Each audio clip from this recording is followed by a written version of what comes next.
நள்ளிரவு நெருங்கியது. எவ்வியூரை விட்டு சற்று தொலைவில் நடுக்காட்டில் பெரும் மர அடிவாரத்தை சுற்றி வட்ட வடிவில் ஊரே உட்கார்ந்திருந்தது. எங்கும் பந்தங்கள் எரிந்து கொண்டிருந்தன. நடுவில் ஆடுகளம் இருந்தது. உட்காருவதற்கு ஏதுவாக மண் திட்டுகளும் மர அடுக்குகளும் உருவாக்கப்பட்டிருந்தன. அந்த பெரும் மரப்புதர்தான் கொற்றவையின் இருப்பிடம். அந்த மர அடிவாரத்தின் முன்னர் இலை விரித்து 15 விதமான பனங்கூடைகள் நிறைய பல்வேறு வகையான பழங்கள் நிரப்பி வைக்கப்பட்டிருந்தன. சுற்றிலும் பெரும் கூட்டம். நேர் எதிரே பாரியின் இருக்கை. அதற்கு பக்கத்தில் கபிலர் அமர்ந்திருந்தார். மரத்தின் வலது பக்கம் எண்ணற்ற பாணர்கள் வாத்திய கருவிகளோடு காத்திருந்தனர். இடது பக்கம் குலநாகினி உட்கார்ந்திருந்தாள். அவளை சுற்றி நாகினிகளின் கூட்டம் இருந்தது. ஊர் மன்றலில் நடக்கும் குறவை கூத்துக்கோ, பாணர்களின் ஆட்டம் பாட்டத்துக்கோ, சந்தன வேங்கை முன்பு நிகழும் வள்ளி கூத்துக்கோ நாகினிகள் வரமாட்டார்கள். குலச்சடங்குகள் தவிர்த்து கொற்றவை கூத்துக்கு மட்டுமே அவர்கள் வருவார்கள். இருளின் மையத்தில் சிறுத்திருந்த வெளிச்சத்துக்கு நடுவில் குலநாகினியை பார்ப்பதே அச்சம் கொள்ளச் செய்தது. அவளின் தோளிலும் மடியிலும் கூகை குஞ்சுகள் தாவி சரிந்து கொண்டிருந்தன. அவள் தன்மேல் போட்டிருந்த தாவர வேர்களால் ஆன மாலைக்குள் சிறு பாம்புகள் நெளிவது போல் கபிலருக்கு தெரிந்தது. அந்த சூழலே மிகவும் அச்சமூட்டுவதாக இருந்தது. விழா தொடங்கவில்லை. பெரும் அமைதி நிலவியது. யாருக்காக காத்திருக்கிறார்கள் என்பது தெரியவில்லை. கபிலருக்கு கொற்றவை விழா பற்றி எத்தனையோ கேள்விகள் இருந்தன. ஆனால் விழா நாள் நெருங்க நெருங்க ஊரே பேச்சை குறைத்து மௌனமாகியது. கபிலரால் யாரிடமும் எளிதில் உரையாட முடியவில்லை. தன்னோடு எப்போதும் பேசி மகிழும் நீலன் மற்றவர்களை விட இறுகிய மௌனம் கொண்டிருந்தான். அவனிடம் இருந்து ஒரு வார்த்தையை கூட கபிலரால் வாங்க முடியவில்லை. ஏன் என்றும் புரியவில்லை. கபிலர் கேட்கிறார் என்பதால் பாரி மட்டுமே அவ்வப்போது ஒரு சில கேள்விகளுக்கு பதில் அளித்தான்.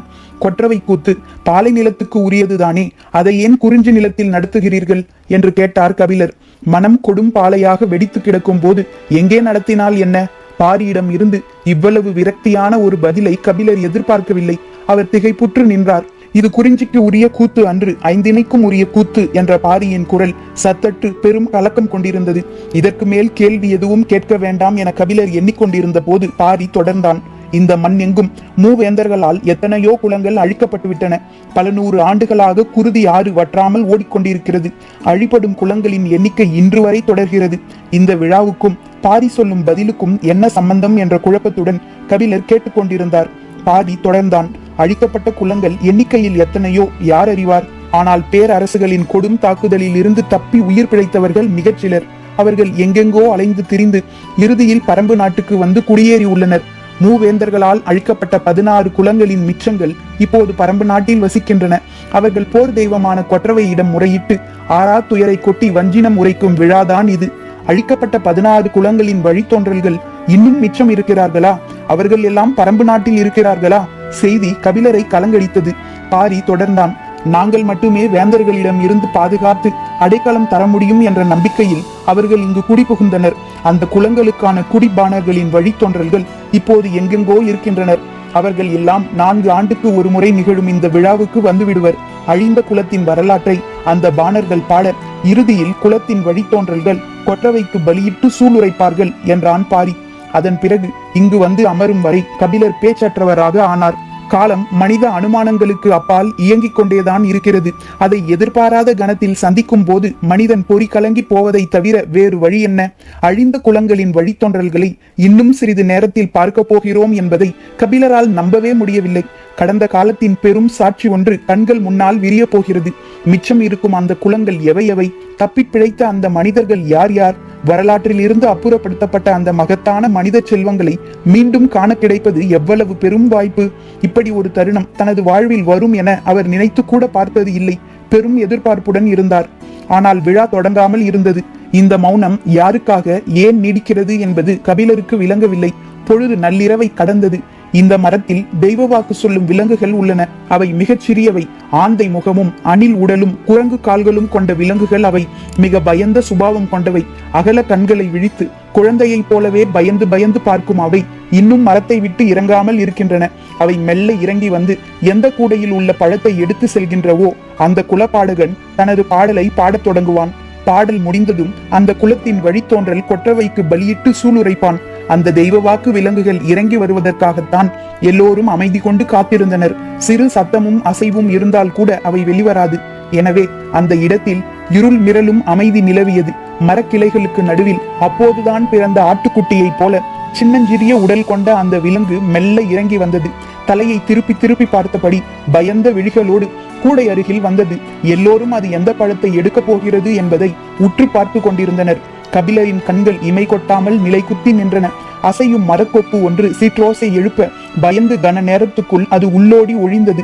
அதன் மறு வருகைக்காக எல்லோரும் காத்திருந்தனர். அதைவிட சின்னதான தெய்வ வாக்கு விலங்கு ஒன்று வேறு திசையில் இருந்து இறங்கி வந்தது. தயங்கியபடி கால் எடுத்து வைத்த அது கூடைக்கு அருகில் வந்து சேராது என்றுதான் பலரும் நினைத்தனர். ஆனால் நினைத்து முடிக்கும் கணத்தில் அதன் கையில் 3ஆம் கூடையில் இருந்த இலந்தை பழம் இருந்தது.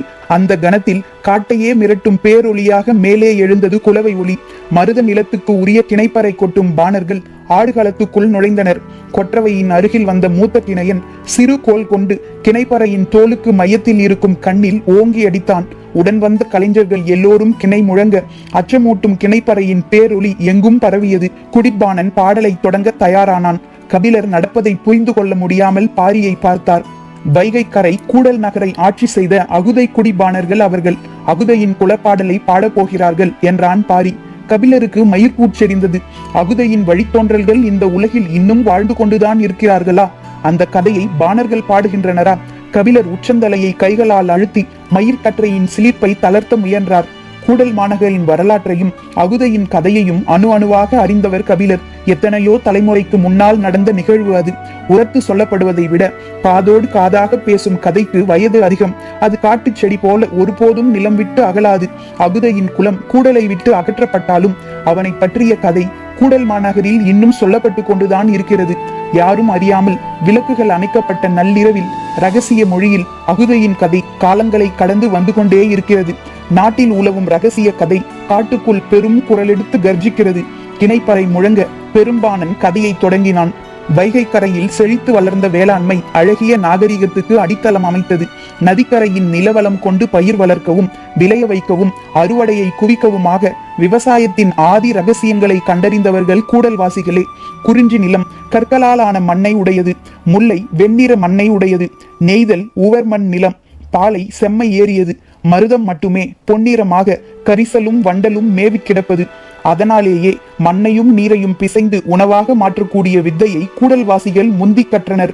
அவர்களுக்கு தான் மண்ணின் நிறம் பிடிப்பட்டது. வெவ்வேறு வகையான மண்ணுக்கு இருக்கக்கூடிய குணங்கள் பிடிப்பட்டன. புற்றுகளும் ஊற்றுகளும் அவர்களின் கணிப்புக்குள் அடங்கின. தாவரங்களின் வேர்களை எந்த மண் தனது மார்போடு உள்வாங்கி அணைத்துக் கொள்ளும், எந்த மண் தலையில் முட்டி வெளித்தள்ளும் என அவர்கள் கண்டறிந்தனர். பறவைகளின் அழகு பறித்து தின்னும் காட்டு கதிர்களை கண்டறிந்தனர். பறவைகளின் கழிவில் இருந்து முளைவிடும் தானிய மணிகள் எவையவை என்பதை பற்றிய அறிவு சேகரம் அவர்களிடம் இருந்தது.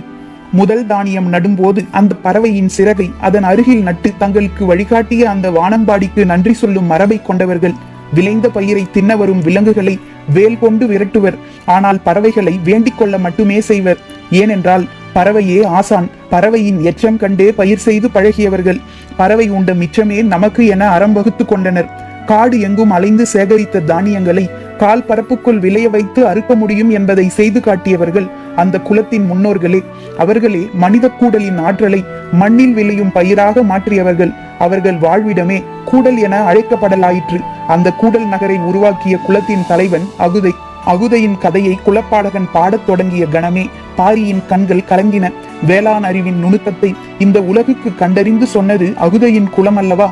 கபிலரை பார்த்து பாரி சொன்ன போது அவனது கண்களில் திரண்ட நீருக்குள் பந்தத்தின் வெளிச்சம் நெளிந்தது.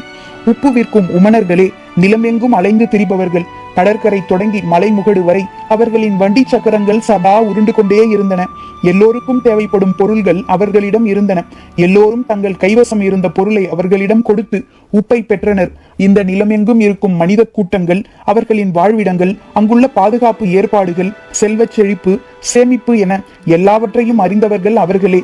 கூடல் நகரில் வளமை கொடிகட்டி பறந்தது. விளைச்சல்கள் குவிய தானிய குதிர்கள் வைக்கும் ஆளுயர மொடாவை உமணர்கள் அங்குதான் முதலில் கண்டனர். அந்த குலத்தின் செழிப்பு உமணர்களின் கண்களில் அதிசயம் என நிலை பெற்றது. அது சொல்ல வேண்டிய எல்லா செய்திகளையும் சொன்னது. பொருணை ஆற்றின் முகத்வாரத்தில் இருந்த கொற்கை பாண்டியன் தன் வீரர்களோடு புறப்பட வேண்டிய நாளை உமணர்கள் சொன்ன தகவலை வைத்தே முடிவு செய்தான். வைகையில் புனலாட்டு விழா. கூடல்வாசிகள் முழுவதும் நீராடி மகிழ்ந்திருக்கும் நன்னாள். அன்று காலை நமது படை கூடல் நகருக்குள் நுழைந்தால் எளிதில் அதை கைப்பற்றலாம் என்று உமணர்கள் நாள் குறித்து சொன்னார்கள். முதல் நாள் நண்பகலில் கொற்கை பாண்டியன் படை கடற்கரையில் இருந்து புறப்பட்டது.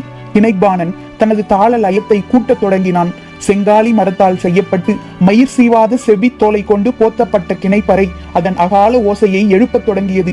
குலப்பாடகனின் குரல் நாளங்கள் வெடிப்புறத் தொடங்கின. ஒரு கொடூரம் அரங்கேறப் போகும் விடியல் பொழுதை பாட அவனது நா எழவில்லை. பொழுது புலர்ந்தது. வைகையின் பெருவெள்ளம் தாவி குதித்தோடியது. கூடல் மாநகரே நதிக்கரையில் வந்து ஆவலோடு நின்று கொண்டிருந்தது. குலத்தலைவன் அகுதை யானை மீது ஏறி வைகை கரைக்கு வந்து சேர்ந்தான். எல்லோரும் அவனது கையசைவுக்காக காத்திருந்தனர். வைகையை வணங்கி கூட்டத்தை நோக்கி கையசைத்தான் அகுதை. புனலாட்டு விழா தொடங்கியது.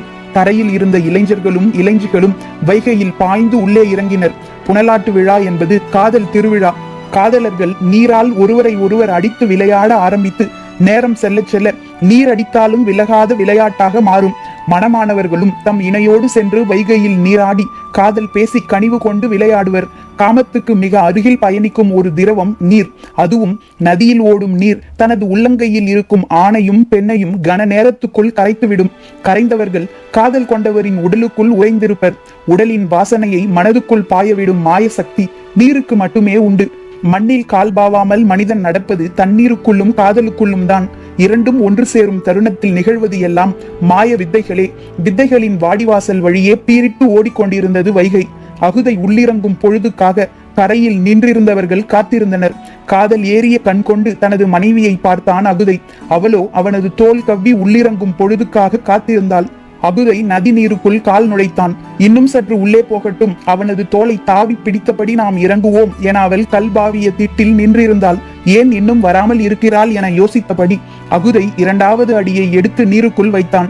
அவன் தோளின் மேல் சரிந்து விழலாம் என அவள் நினைத்த போது அருகில் தோழியிடம் இருந்த அவள் மகன் பெரும் குரலெடுத்து அழ ஆரம்பித்தான். பெருக்கெடுத்து ஓடும் நீரும் உற்சாக பேரொளியும் குழந்தையை பயமுறுத்தி இருக்கும். அவனை அமைதிப்படுத்திவிட்டு வருகிறேன், நீங்கள் உள்ளிறங்குங்கள் என சொல்லிவிட்டு தோழியிடம் போனாள். தாயை பார்த்ததும் குழந்தையின் அழுகை மேலும் கூடியது. அவள் அவனை சமாதானப்படுத்த எவ்வளவோ முயன்றாள், முடியவில்லை. நீருக்குள் இருந்து அவளையே பார்த்து கொண்டிருந்தான் அகுதை. அந்த பார்வை அவளை துளைத்து கொண்டிருந்தது. குழந்தை அழுகையை நிறுத்துவதாக இல்லை. வேறு வழியில்லாமல் குழந்தையை தூக்கி கொண்டு நதிக்கரை விட்டு சற்றே அகன்று உள்காட்டுக்குள் நுழைந்தாள். குழந்தையின் முதுகை தட்டியபடி சமாதானப்படுத்தினாள். குழந்தை அழுகையை நிறுத்தவே இல்லை. நீரின் சத்தமும் நீராடுவோர் சத்தமும் கேட்காத அளவுக்கு அடர்ந்த மரங்களுக்கு இடையே மிகவும் உள்ளே சென்றாள். உள்ளே செல்ல செல்ல ஓசையின் அளவு கூடுவது போல் உணர்ந்தாள். மனித கூக்குரல் எங்கும் எதிரொலிக்கிறதே என யோசித்தவள் அகுதையின் கண்கள் தன்னை தடுமாற வைக்கிறது என நினைத்தபடி காட்டை ஊடுருவி வெகு தொலைவு சென்றாள். காலை கதிர்களின் இள மஞ்சள் ஒளியில் உள்காடு ஒளிர்ந்து கொண்டிருந்தது. எங்கும் தும்பிகள் பறந்தன. புல் நுனிகள் பனித்துளிகளை உலர்த்தாமல் வைத்திருந்தன. தரையில் அழகிய செம்மூதாய் ஒன்று நகர்ந்து கொண்டிருந்தது. செந்நிற பட்டுப்பூச்சி அது. மேனியெல்லாம் மெத்தை போல மினுமினுத்து நகர்ந்தது. குழந்தையை அதன் அருகில் இறக்கிவிட்டாள். குழந்தை தனது பிஞ்சு விரலால் செம்மூதாயின் மேனியை மெல்ல தொட்டதும் அது நகர்வதை பார்த்து மலர்ந்து சிரித்தது. அந்த செம்பட்டு பூச்சியிடம் சிறிது நேரம் விளையாட விட்டபடி அவள் நின்று கொண்டிருந்தாள். சிவப்பு காமத்தின் அடையாளம். அவளது கண்கள் அதற்குள் போக எண்ணங்கள் எங்கெங்கோ சென்று கொண்டிருந்தன. அகுதையின் தோல் தழுவிய அந்த முதற் கணம் நினைவுக்கு வந்தது. அகுதை அதிகம் பேசாதவன். ஆனால் அந்த இரவில் அவன் பேசியதை இன்னொரு ஆண் இந்த உலகில் பேசி இருப்பானா என்பது சந்தேகமே. காதல் சொல்லால் தான் மலர்கிறது. காதல் கொள்கையில் சின்னஞ்சிறு சொற்கள் எவ்வளவு பெரும் கிளர்ச்சியை ஏற்படுத்தக்கூடியனவாக இருக்கின்றன. சிறு ஒளியால் மலைகள் உடையும் தருணம் அது. அவன் ஒற்றை சொல் சொல்லும் போது அப்படி ஒரு வெட்கம் உடலெங்கும் பரவியது. அந்த சொல் ஞாபகம் வந்த கணம் மீண்டும் வெட்கம் பரவி தன்னை அறியாமல் சிலிர்த்து மீண்டாள். சொற்கள் நினைவுக்கு வந்த கணத்திலேயே செயல்களும் நினைவின் வழியே மேலே எழுந்து வந்து விடுகின்றன. அதன் பின் என்ன செய்ய முடியும்? சற்றே பெருமூச்சு விட்டபடி குழந்தையை பார்த்தால் அவன் செம்மூதாயின் பின்னால் நகர்ந்து போய்க் கொண்டிருந்தான். திருமணம் முடிந்த முதல் புனலாட்டு விழாவின் போது அவள் கருவுற்றிருந்தாள். அதனால் ஆற்றுக்குள் இறங்கவில்லை. 2ஆம் ஆண்டான இப்போதும் அதே போல் தன்னந்தனியாகவே அகுதை ஆற்றுக்குள் இறங்கினான். கரையில் நின்ற அவளை துளைத்தெடுத்தது அகுதையின் பார்வை. ஆணின் பார்வை பெண்ணின் பார்வையைப் போல நயமிக்கது இல்லை. ஆணின் கண்கள் காதல் கொள்பவை, ஆனால் காதலை சொல்ல கற்றவை அல்ல. அவன் பார்வையால் பற்றி இழுத்தாலும் அவள் கண்களால் கைமாறு செய்து கொண்டிருந்தாள். கண்கள் விழித்திருந்தாலும் ஆந்தைக்கு பகலில் பார்வை கிடையாது. அதை போலத்தான் மனிதன் நீருக்குள் மூழ்கிவிட்டால் பார்வையை தொலைத்து விடுகிறான். ஆனால் காதலர்களுக்கு அப்படி அல்ல. அவர்கள் அந்த இடமே பார்வை பெறுகின்றனர். கண்களின் வேலையை கைகள் எடுத்துக் கொள்கின்றன. தொடுதலின் மூலம் 1000 விழிகள் உள்ளுக்குள் விழித்து அடங்குகின்றன. அதனால்தான் நீர் விளையாட்டு காதலின் களமாகிறது. அவள் கண்களை சிமிட்டி கனவை கலைத்தாள். குழந்தை நீண்ட நேரம் விளையாடி அமைதி அடைந்தது. சரி, அழைத்துச் செல்லலாம் என முடிவு செய்து அவள் காட்டை விட்டு நடக்க தொடங்கினாள். நதியை நோக்கி வர வர அவளுக்கு காட்டின் அமைதியே நீடித்தது. கொண்டாட்டத்தின் பேரொளி கேட்கவில்லை. இவ்வளவு அமைதியாக நீராட வாய்ப்பே இல்லையே என யோசித்தபடி நதியின் கரையில் ஏறி நின்று பார்த்தாள். மொத்த வைகையும் நீண்டு நகரும் செம்மூதாயாக காட்சியளித்தது. குருதி கரை புரண்டோட கரையெங்கும் மீன் எலும்புகள் போல் முட்கள் கோக்கப்பட்ட ஈட்டியுடனும் உயர்த்திய வாளுடனும் எண்ணற்ற வேற்று குலத்தினர் நின்று கொண்டிருந்தனர். குரல் வெடித்துச் சரிந்தான் குலப்பாடகன். பெண்களின் குலவை ஒளி பீரிட்டுக் கொண்டிருந்தது. குரல் உடைந்தபடி பாரி கபிலரிடம் சொன்னான். அந்த பெண் எதிரிகளின் கண்ணீர் படாமல் தப்பித்து கையில் குழந்தையோடு ஒரு முதுகிழவனை அழைத்து கொண்டு பல மாதங்களுக்கு பிறகு பரம்பு நாட்டுக்குள் நுழைந்திருக்கிறாள். பரம்பின் மக்கள் அவளை அள்ளி அணைத்து பாதுகாத்திருக்கின்றனர். அவள் வழித்தோன்றல்தான் இப்போது கொட்டவைக்கு காளையை பலி கொடுத்து சூளுரைக்கப் போகிறான் என்றான். தாங்க முடியாத துக்கத்தை கிழித்து கொண்டு கபிலருக்கு ஆர்வம் மேலே ஏறியது. அகுதையின் வழித்தோன்றல், இயற்கையை, வேளாண்மையை, நாகரிகத்தை நேசித்த அந்த மா மனிதனின் வம்சக்குடி யார் என அறிய கபிலர் ஆடுகளத்தை இமைக்காமல் பார்த்து கொண்டிருந்தார். தாமரையின் மேல் இதழில் முள் இறங்கும் நேரம் கூட அவரால் தாங்க முடியவில்லை. அந்த மகத்தான குலத்தில் உதித்த திருமகனை கண்டு வணங்க அவரை அறியாமலே கைகள் கூப்பின. அந்த கணம் இடமிருந்து உள்ளிறங்கினான் நீலன். பரம்பின் குரல் ஒலிக்கும்.